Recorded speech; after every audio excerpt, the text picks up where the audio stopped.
everybody to our production of Impossible Dreams. In every story, there is a dream, a splinter of hope that pushes you forward, that pushes you to be better.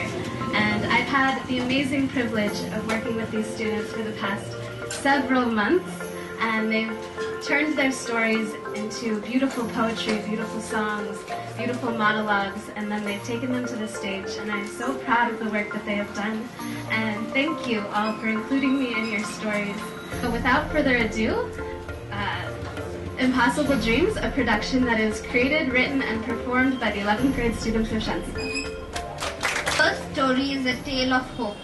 We are all students in a residential school near Hosur that gives opportunities to children who wouldn't have them without this home. This tale expresses just how special Shanti Bhavan is. Lingering in the shadows were us two, my mom and I that no one knew. We hurtled through difficulties as we hung on to our lives. I was dreaming the impossible as each day passed by. I thought my dreams were impossible because there was no hope. As my father left me, I was poor and had no home. I could not afford an education and I was too young to work. Light crept upon the shadows as I came to Shanti Bhavan, a peaceful place. It gave me hope and made the impossible possible.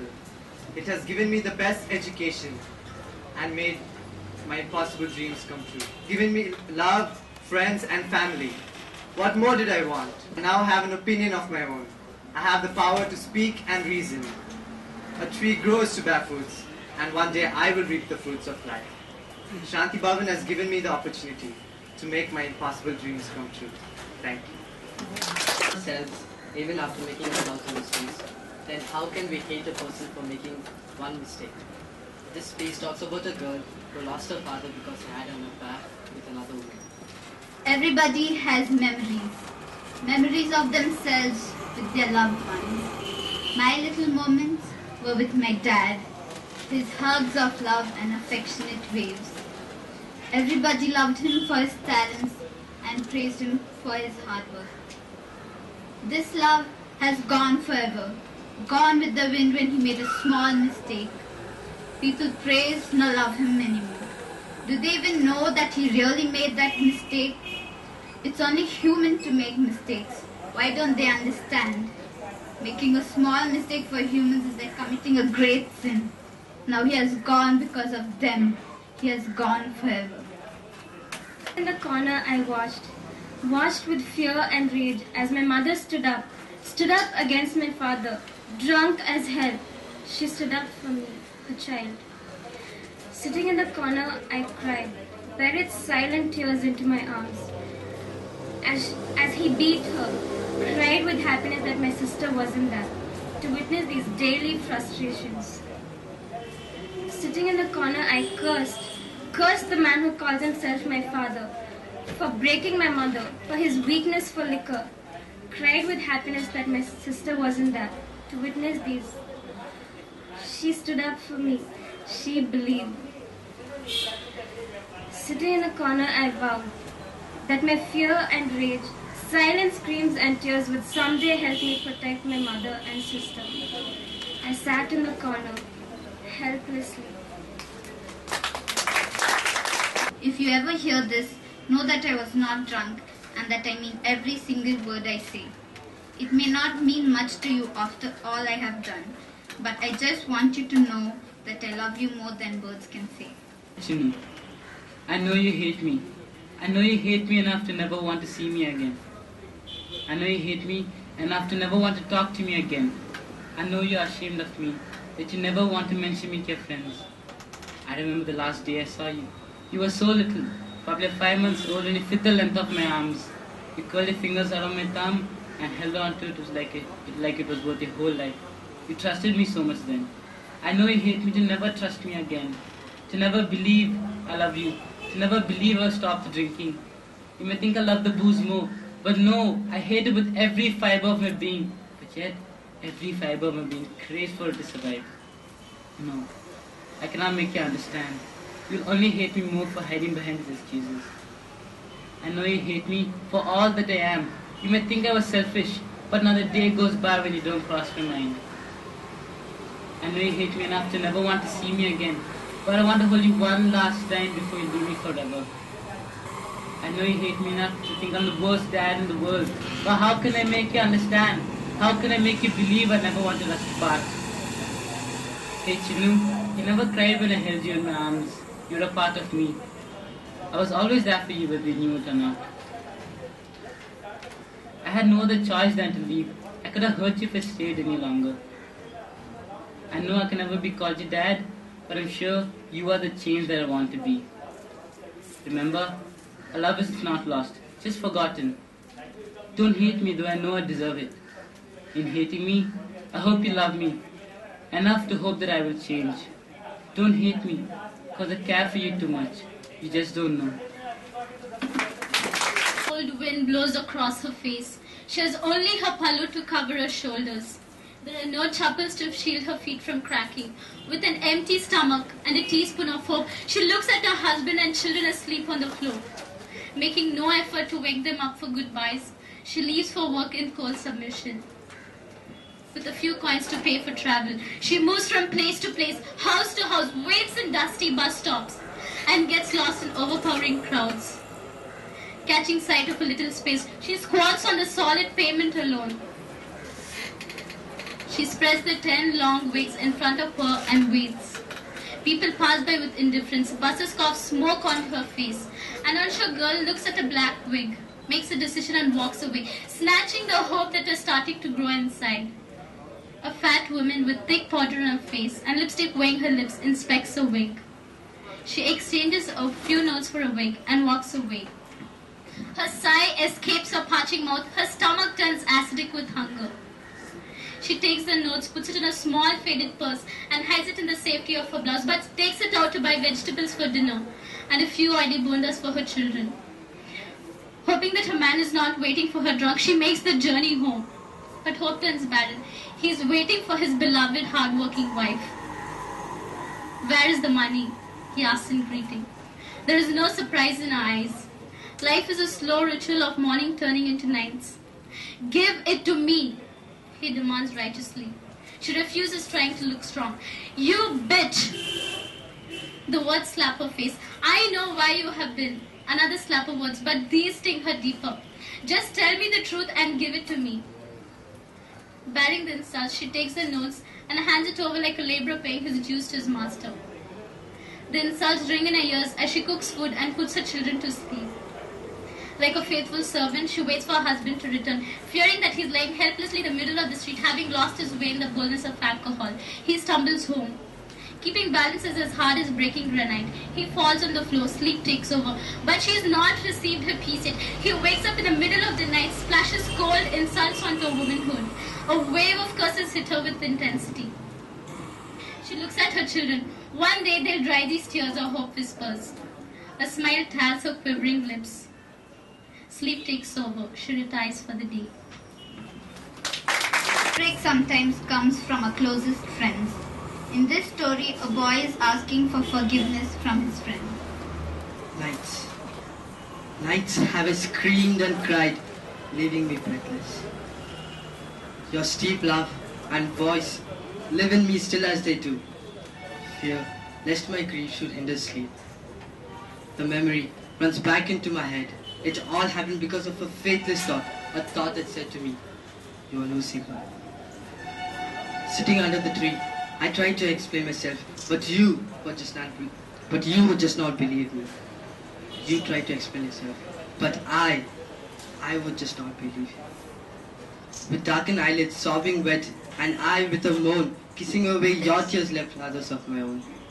Anger crept within you like the dawn, and then you would close your term here, up and be gone, while I saw what I found. There are causes for this terrible crime, and in my mind, I act out my reparation. I feel myself accused. I seem but like a dead man, ready to sink down, suddenly frightened for days. I sadly hum. I open my eyes, feeling that my love has need of colors, long for one to love me, for my heart has grown cold towards me.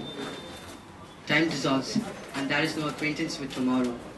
I pray that your happiness won't refill my eyes with tears again.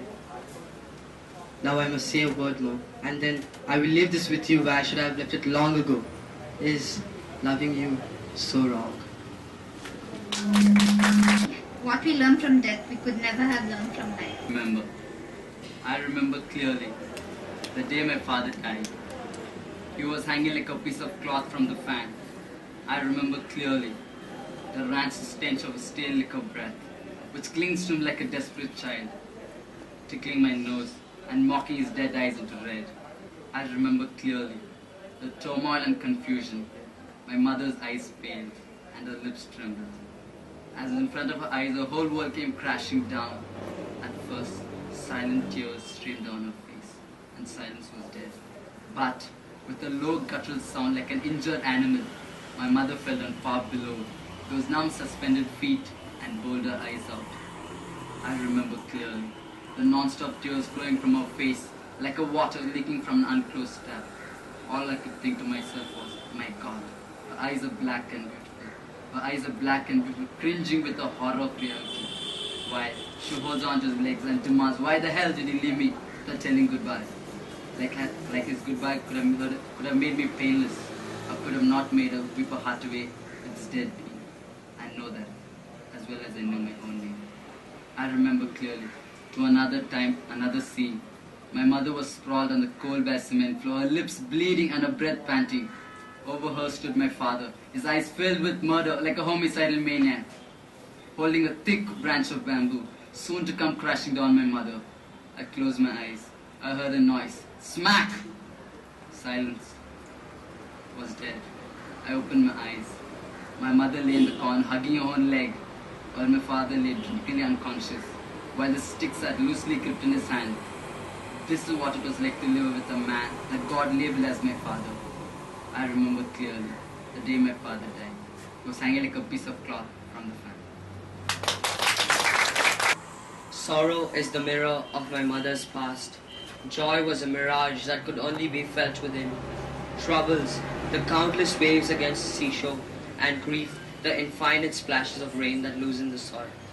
Her childhood was filled with ignorance and innocence. Value of education never instilled in her created a sequel, an intolerable mishap. She failed her 10th exam, and marriage was the only alternative. Fate favored the worst to emerge. She married a carpenter who was a drunkard. His sisters regarded only those who had money. She was thereby established to blame and beating. Her image was that of a servant to others, and a smile on her face was the show of weakness. Dreams of happier days were shattered. Troubled incidents never left her side. Here's a happening spoken by her. On the 3rd day after marriage, he lay drunk. These confrontations were condemned by my mother. Why my mother? I asked myself. My mother was a boat in a storm that crossed one wave only to be hit by another. 3 children were born to add to her burden. My mother was now resilient to these cruel conditions. A stream encounters many restraints, but it continues its cruise. After 12 years of my presence, my father's existence ceased. A confused mix of pain and relief was felt. Respect for my mother had disappeared. She left to a far-off place to lose her identity. The mist had cleared, and her view lay clear. The future was a chance to grow. Never-ending troubles rose against her. She fought each one with courage. Today, a stream of little water will be a boundless river tomorrow. The dew upon the grass will vanquish by daylight. Brighter days will dawn, and I will make it happen for my mother. Questions unspoken fill the spaces our parents have left. Where were you when I won prizes at school? Where were you when you beat my mother? Where were you when you slapped me? Where were you when I was born? Where were you when my nightmare screams ripped the air? Where were you when I was raped near home? Where were you when my mom left me? And yet you have the audacity to call yourself my father and call me your daughter and look me in the eye? You don't even know how much you hurt me. I couldn't even be proud of my father when everyone else was gloating over theirs at school. I couldn't look forward to vacations or visits from you. What about the pain I felt? What do you know of it? Leaving me to deal with myself as an orphan? Why did you do it? Why did you hurt me so much? You can't be my father. He was never there in the first place. Just leave me alone, please. Is a story of a woman. A story told by a mother who seems to think that her daughter doesn't understand her. Her daughter has just asked her, "Why did you leave me alone? Why did you leave me in a hostel? Am I an orphan?" She does not know what to answer, but knows that by telling her daughter her story, she will understand. The joys, sorrows and hopes of my life hang down my head like a braid. I am a girl. I am the 9th child in my family, the 9th gen. I am the youngest. My age was no excuse to dig beside my father and carry mud upon my head every day. My arms were always dark with the ash, the residue of my cooking with the fire. I could cook ragi ball and varakaram at the age of 7. Everything then was happiness. The tiny bondas that my mommy bought, the boti that I bought for a paise, and even the dry earth under my head were the simple joys of my life. I was young, wild, and innocent to the world. I was forced to marry a stranger, a total stranger, until our first night together. I wept. My family had now left me.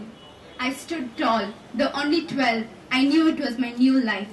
I was my own master and my own slave.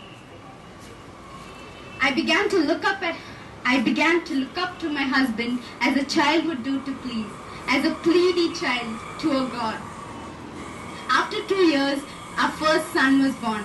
As I smiled up into his eyes, he dumped a handful of sugar into my mouth, hoping that the many years to come would be just as sweet. 35 years of standing beside him, digging wells, breaking stones, and raising 3 children. I have watched them grow with the pride of a farmer smiling at his fertile field. But happiness was just a quest.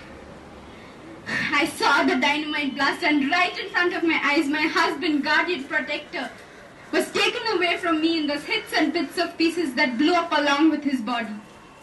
Sorrow fell upon my heart like a blasted boulder, a loss of life, a loss of happiness, and a loss of love. As the tilak was being erased from the center of my forehead, the symbol of my marriage was being washed away. Happiness left my eye and gave way to sorrow. As the withered elderly woman forced my arms together, and the glass bangles broke into a million pieces, the blood from my hands mixed with my tears as I raised them to wipe my face. What did I have left? An erased tilak, bare hands, and the fate of a widow? I opened my eyes. My 2 sons were bent over me. My head was in my daughter's lap, and the love, grief, and prayer for me to live could be seen in their barren eyes. I recognized hope despite it being a stranger to me. The world didn't stop just because my husband stopped. I forced myself to listen. I had 3 children. I had borne them, and I had the duty of a parent which I had to harbor all alone. I became a man. I know there is hope. I know for every drop of rain that falls, a flower grows. I will live on. I must let the past take a step back. I cannot control the present, but I cannot forget, because a woman cannot forget her roots. Maybe I will remember it and see it through my eyes, through the stories heard by my grandchildren. Life isn't always easy. It never was. Light springs from ashes, and the sun always peeps from behind dark, heavy clouds. And I know there is hope. I just have to stretch my hands, and it will be mine. We all have big dreams. People say we forget those who we love on the way. But I will never forget you, and I will always be there for you. Will you? Ooh, yeah. When city lights don't hold your eyes anymore. When the faces drown your identity. When traffic moves so fast that you feel so cold. When you need somebody to listen, when the rain falls from your eyes, I'll take your hand. I'll be the one to hold you. I'll be there. If my world crashes around me, will you take my call? If I stumble and fall, will you catch me at the end? If my heart is broken, will you hold me? Will you be there? Will you be there? When memories keep running like a video, when you don't know who you are anymore, when life feels so wrong in every step you take, when the world is just a masquerade, when you can't take it anymore, I'll take your hand. I'll be the one to hold you. I'll be there. You're my angel, halo and all, the only laughter and tear I know. I'm nothing without you. So if my world crashes around me, will you take my call? If I stumble and fall, will you catch me at the end? If my heart is broken, will you hold me? Will you be there? Will you be there? At the moon, I thank God I'm breathing. Then I pray, I'm here for a reason. Sometimes in my tears I drown, but I never let it get me down. So when negativity surrounds, One day I will make my impossible dreams come true. all my life I've been waiting for, I've been praying for the people who say I'm for. If I stumble and fall, will you catch me? One day, we will make our impossible dreams come true. One day, things will change, people will say